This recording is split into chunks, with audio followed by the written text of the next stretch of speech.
Kia ora, I'm whanana Efeso Collins, and welcome to my podcast, Fes and Friends. As you know, I'm running to be Mayor of Auckland, but this podcast is my chance to turn the microphone onto my friends, my family, and those supporting this movement for a just and sustainable city. So sit back and settle in as we do this for the people.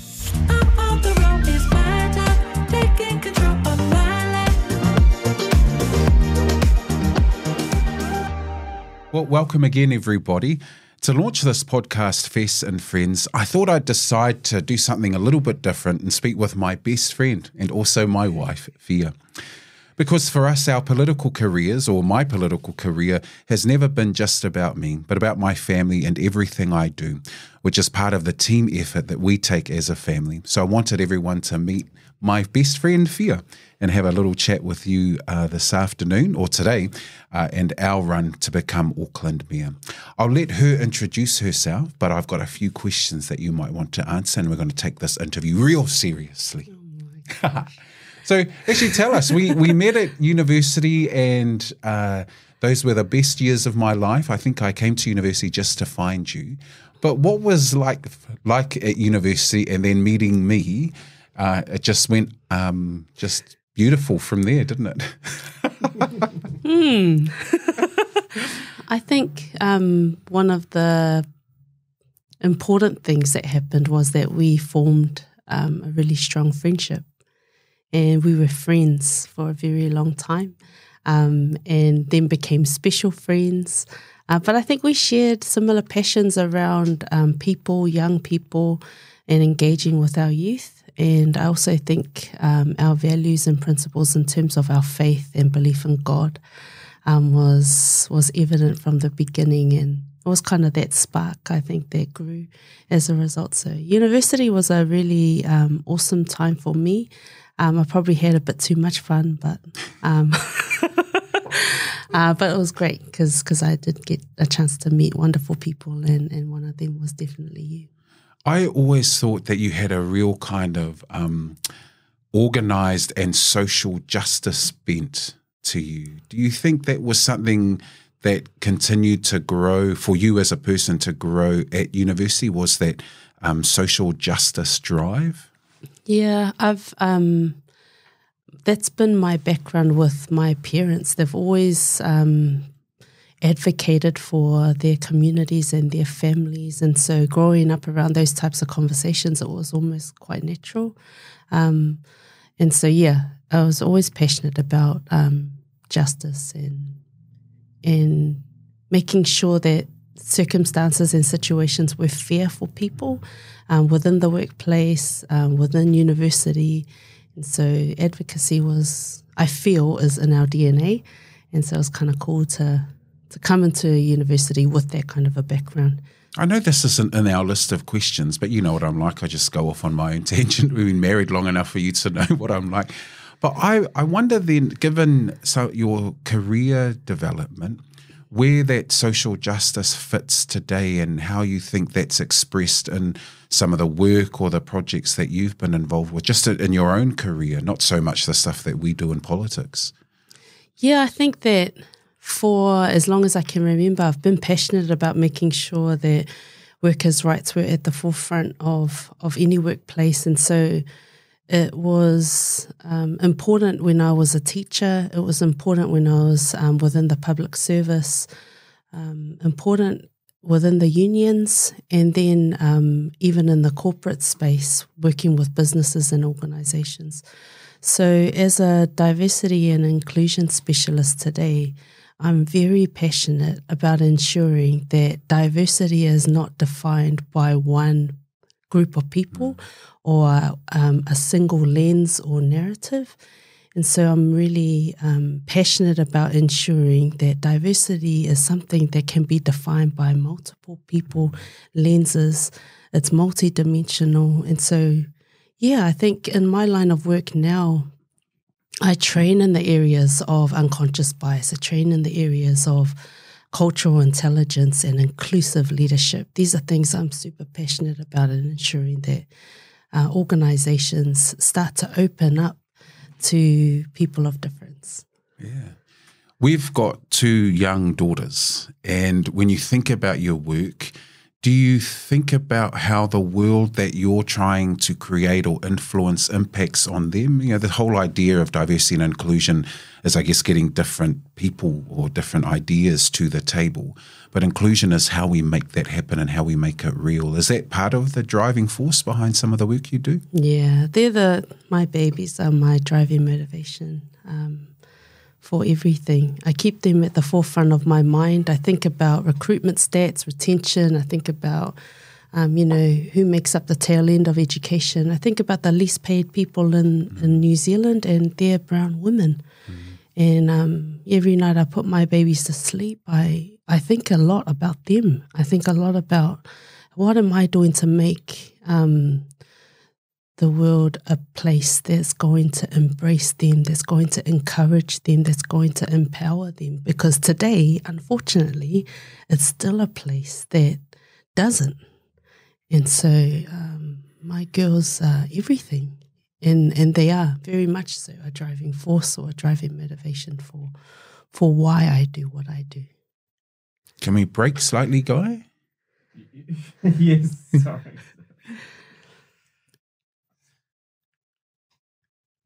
Oh.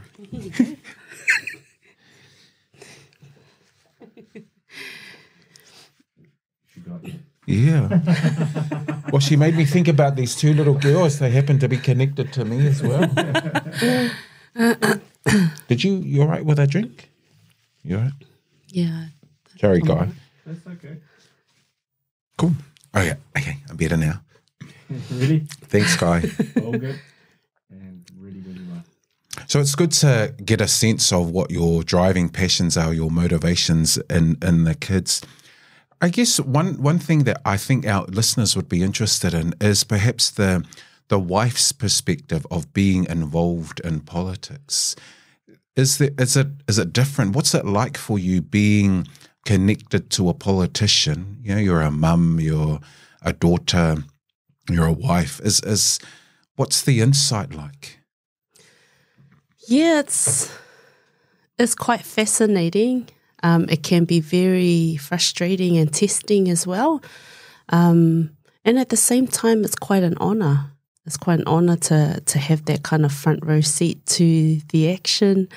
I find it tough because I think I wouldn't consider myself a political person or somebody who's a political buff who loves politics. And so my involvement and encouragement has always been around what your set of gifts have been. And I'm certain that you are destined to lead.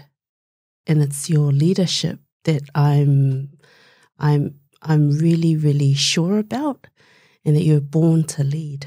And so whether that was leading in, I don't know, the public service, or leading within the family, or leading within the village context, I wasn't super concerned about the sector or the area.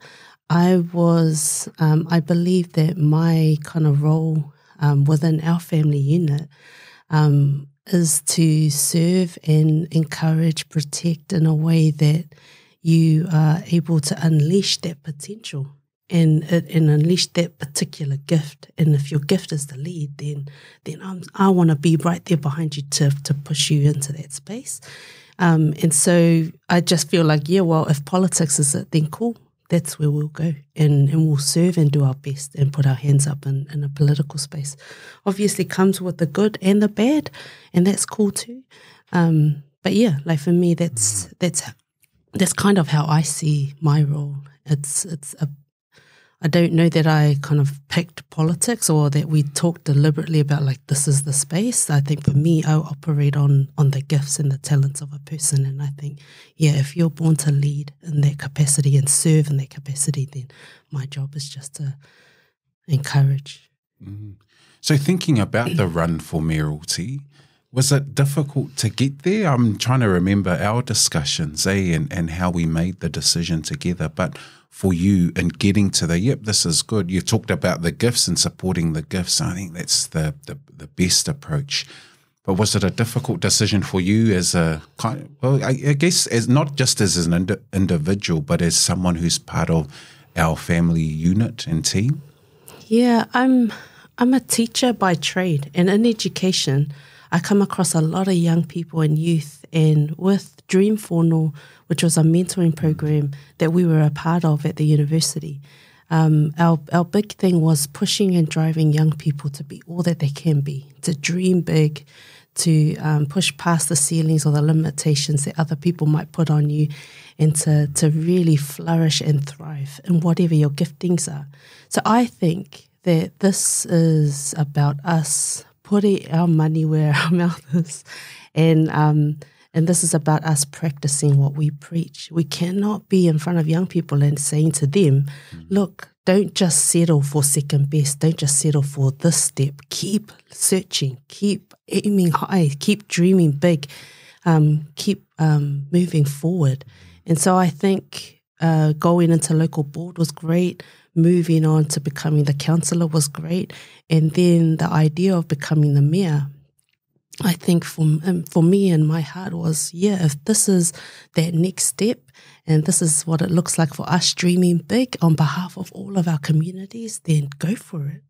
Don't stop. Why stop now? Just keep going. So I think for me, I wasn't afraid of making that kind of a decision. I thought, I don't want our young people to look up at us and we're putting limitations on ourselves and then encouraging them to do something different. So, yeah. Yeah. Can you give our listeners an insight perhaps into the confidence of the family to do this as a family? And we're all in this together. Feels a bit different, because I know that for us, when we go to a lot of the campaign activities, similar to the one we've just been with, it's me, you and the girls. And often people comment to us about how it's nice to meet our children at these events, and they see it as not being the norm. Can you give listeners an insight into what it might be like for us on the campaign trail? Yeah, I think it's cool. I think we're transforming what is usually traditionally a space for a candidate to enter alone into family-friendly spaces. And that we're not afraid. And you'll get the odd eyebrow here and there raised like, oh, okay, they've brought their kids on. Or that toddler's making a bit of noise in the corner. And I think that's all part of the transformation. That's all part of who we are, and that you don't enter as a candidate on your own. You've come in with your village, with your family, with your languages, with your cultures. That's the kind of diversity I think Auckland wants. They want to see themselves reflected in a candidate. And I think a lot of us are parents, we're mums and dads. And, one of the things around COVID, a highlight, if you could call it that, is being able to work from home, is that ability to do what you love in a space where you have your family around you. So I think the campaign trail, has traditionally just been the one man or the one woman standing at the front. But I like the idea of us taking our kids in tow. And obviously, if it gets kind of crazy and out of hand or it's late, then the children will not come. But I like projecting forward an image of who we truly are. It's authentic. That's who we truly are. So why not? I'm enjoying the conversation. We're going to have to end it soon, but because it's a bit different, to talk like this, because I talk to you all the time. When you look back, are there any regrets around the idea of moving into spaces of leadership, and this one in particular being a political realm for you, for us, for our family? Do you have any regrets? I don't think I have any regrets about putting our hand up. I don't regret that. But one thing I will comment on is some of the challenges that we face that other people may not be aware of or understand fully. And so I think what comes with the territory of being a public figure, if I could call you that, is having to feel like there is public ownership over you. And that, going to an event and hearing somebody heckle and swear at my husband and say, oh, F you, or you get out of here, oh, F that, F this, that culturally has never been my experience. And it's a very difficult thing to sit through, to watch somebody verbally abuse someone in my family. And so it's not only tough for me, it's tough on our kids, it's tough on our parents, it's tough on our families, our villages, our friends. And so you get kind of exposed to a culture of symbolic violence, of abuse. And there is, to an extent, a bit of that dark underbelly in politics, where it's almost like, well, if you can't handle it, then don't go there. And I think, no, I'm tired of that narrative. I don't accept that type of behaviour, and nor do the majority of Aucklanders, in my view. So I think, having that bomb threat and having experienced that, where the threat was not targeted singularly at you, but also at me and at our two innocent daughters, that, you know that it's going to come with challenges, but it doesn't prepare you for when it actually happens. And so for me, I was speechless when I learned that it was a very real police threat against our family, and that somebody would go to that length to try and figure out where our girls went to school, where we lived. So that's definitely hard. So it's that kind of stuff that people don't see, that people may not be aware of or don't understand, that is really hard about making this decision and putting our hands up. Having said all of that, do I regret it? No, I don't. Where do you find the strength then, given those challenges? Where's the strength found to keep going? I think the biggest source of strength, or the role models that you and I both have, are our parents. When I think about your father, a taxi driver, your mum, a cleaner at Middlemore Hospital, and my mum, a factory worker at Karaholt Harvey in Swanson Road, and my father working at Nestles and Table Talk Chicken. I think about the hardships that they had to face. I also think about them leaving Samoa, a place of comfort, of love, of familiarity, and coming to New Zealand with no English, no jobs, no social connections, and making it work. I think that's all the strength and encouragement that you need. And for me, just when I kind of compare some of my hardships to theirs, I think, they've been great role models for you and I. And I think that's the reason why I can withstand quite a bit, and why we are quite resilient, is because we've had them to look up to. So our ancestors have paved the way for us, and we've got to do that. We've got to do them justice. We've got to, their work cannot be in vain. They sent us to school, they came here for better opportunities, and we must be better. So sounds like a whole rewriting of norms, and I'm thinking about how we flip the script, change the narrative, all of that kind of stuff. This is my final question to you, which is, in thinking about how we rewrite the norms, we're probably a candidacy or a candidature that is outside of the norm. What has Auckland got to benefit from a slightly outside of the norm candidacy? Lots, I think. You can't pigeonhole Auckland. I think that we are a whānau that is diverse. And so within that diversity, you've got the likes of us. And I think that we reflect what Auckland wants, what Auckland needs. And so I'm not afraid of being somewhat different or unorthodox. I embrace and celebrate the differences that we bring, the worldviews we bring.